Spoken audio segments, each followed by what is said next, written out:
It starts without meaning to. No one sits down at midnight thinking this is when the good work happens. It usually starts with procrastination, or boredom, or a vague sense that you should at least open the file before sleep.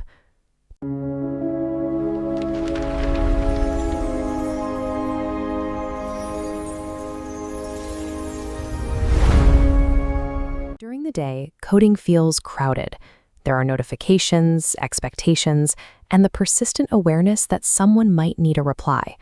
Even when you are focused, part of your brain stays half alert, ready to switch contexts at a moment's notice. This fragmentation is the core problem. Your brain dedicates significant background energy to monitoring external demands, rather than the code. By the time you account for Slack, email, and meetings, your capacity for the actual problem is reduced to a tiny sliver. This squeezed state makes grasping a logic chain impossibly difficult, making you assume you've reached the limit of your intelligence.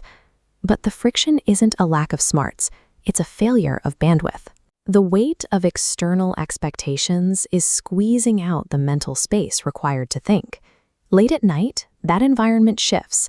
The house goes quiet, messages stop coming in. Deadlines feel far enough away to stop breathing down your neck. For the first time all day, nothing is urgently asking for your attention.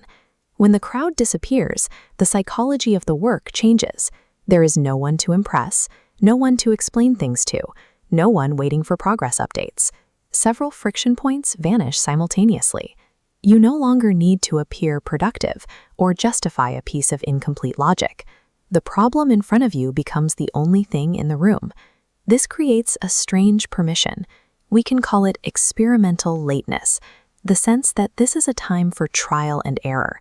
If something fails at 2 a.m., it feels like part of the process, not evidence of incompetence.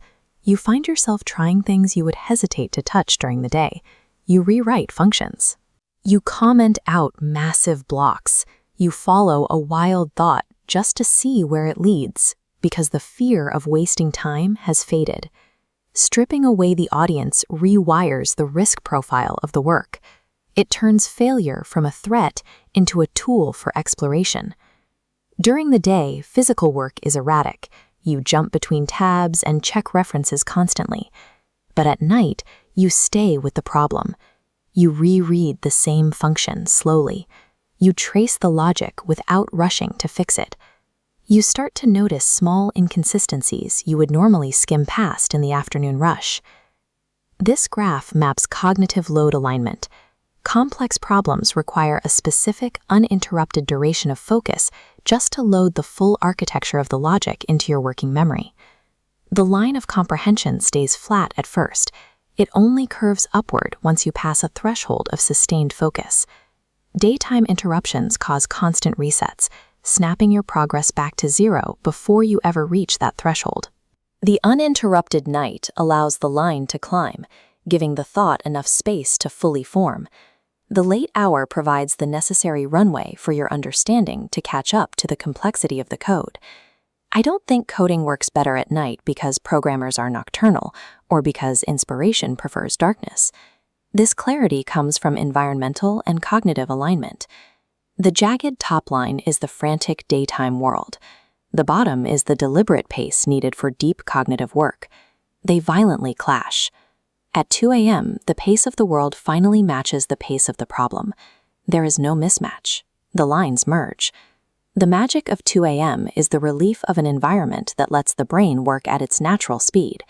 It leaves us with a difficult question. How much of this subtraction could we replicate during the day? During the day.